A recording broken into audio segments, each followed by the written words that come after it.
Salut les abonnés, aujourd'hui dans What's in the Box, on s'ouvre ça. Allez, c'est parti.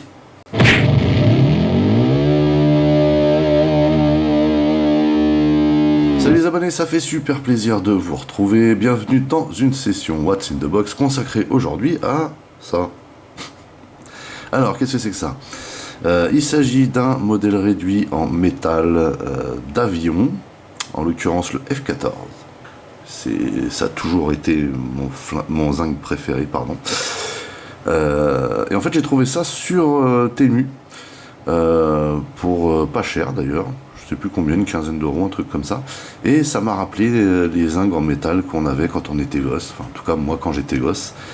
Et du coup, c'est vrai que j'ai eu un petit coup de cœur. Alors au départ, je cherchais le F-14 de Top Gun, bien sûr. Mais en fait, après, j'ai trouvé mieux que ça. Mieux que ça, c'est-à-dire que j'ai trouvé la déco du premier film où j'ai vu un F-14, à savoir le film Limite Retour vers l'enfer, au titre original The Final Countdown, avec donc une déco en plus qui a inspiré Robotech, qui a inspiré comment dire, les Valkyries, aussi au niveau du modèle, puisque le F-14 a inspiré ça, il a inspiré le Jetfire de Transformers, enfin bon voilà, bref. Mais en tout cas, cette déco spécifique avait inspiré comment dire, le chasseur de Roy Fokker dans Robotech.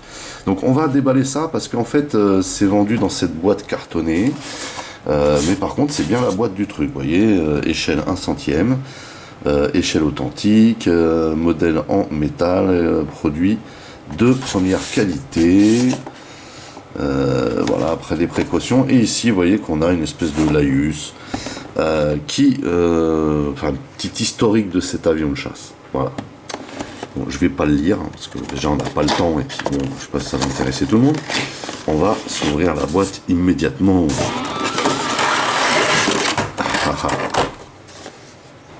Alors, c'est servi dans un thermoformage en plastique, et ça pèse son poids. Et vous voyez que 1 centième, c'est quand même une échelle raisonnable. Et je kiffe en plus, au-delà de ce zinc, je kiffe cette déco. Ce zinc était tout à fait révolutionnaire, il a servi longtemps. Et il a servi donc sur le Nimitz avec cette déco. C'est cette escadrille là, les Jolly Rogers.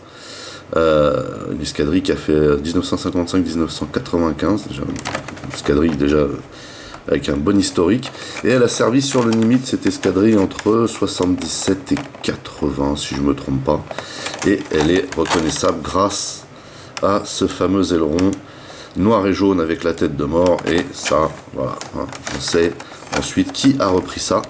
Donc on va s'ouvrir ce thermoformage plastique. Alors bien entendu, vu la tronche du conditionnement, j'ai pas l'intention de le garder.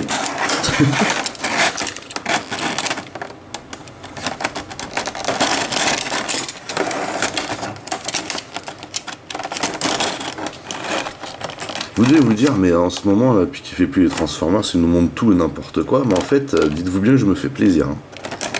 Voilà. Faut que les choses soient claires.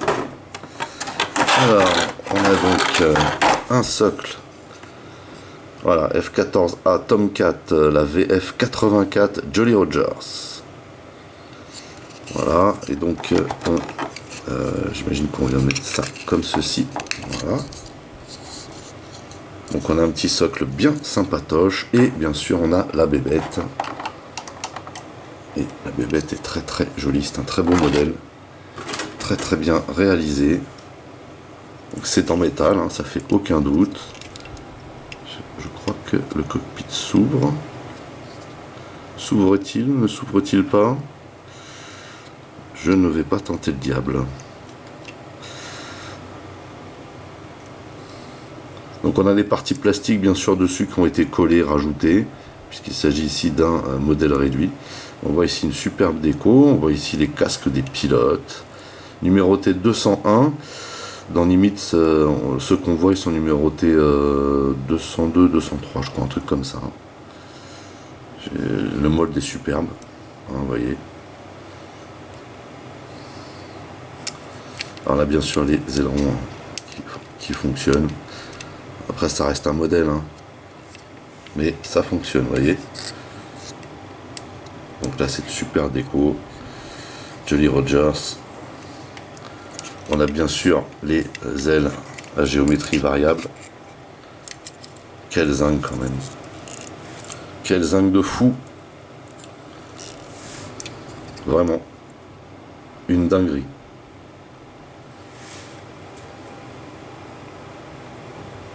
Vraiment de la gueule. Hein. Et donc bien sûr on a toute la déco. Et voyez ce que je vous disais. Hein. On est bien sur ici le Nimitz. Hein. Puisqu'ils opéraient dessus à ce moment-là. Navy. Alors on a même les petits ailerons, là, vous voyez, FVF84, comme sur la Valkyrie. Ici on a donc tous les racks de missiles. Alors ils étaient équipés de cette manière, ceux-ci. Hein. Et vous voyez qu'il y avait du matos en dessous. Alors ça je ne sais pas si c'est des bombes ou si ce sont des réservoirs supplémentaires. On a des trains d'atterrissage qui roulent. D'ailleurs, ça roule, mais c'est pas la folie. De toute façon, il n'est pas fait pour ça. Là, on est vraiment dans du modélisme. Et je trouve qu'il a mais grave de la gueule. Je suis trop content.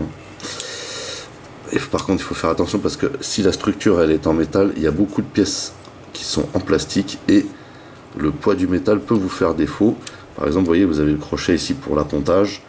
Voilà, c'est du collé. Hein. Pareil ici, la trappe pour le train d'atterrissage, c'est du collé. Et pareil pour les missiles en dessous, et tout ça c'est du plastique, il faut faire très attention. Ah, je le trouve vraiment super beau, quoi. De toute façon, j'ai toujours été un grand fan de zinc. Depuis la première fois que je l'ai vu dans Nimitz, justement. Voilà. Je crois que ce zinc là et le SR71 sont vraiment les zincs qui m'ont le plus marqué, quoi. Il est juste magnifique ce zinc. Donc bah, on va le mettre sur son socle, hein.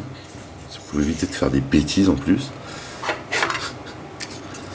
Alors,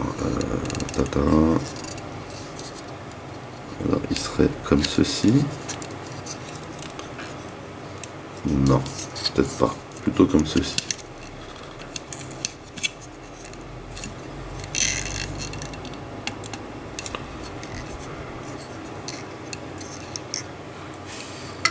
Voilà. Oh, il est stylé. Hein.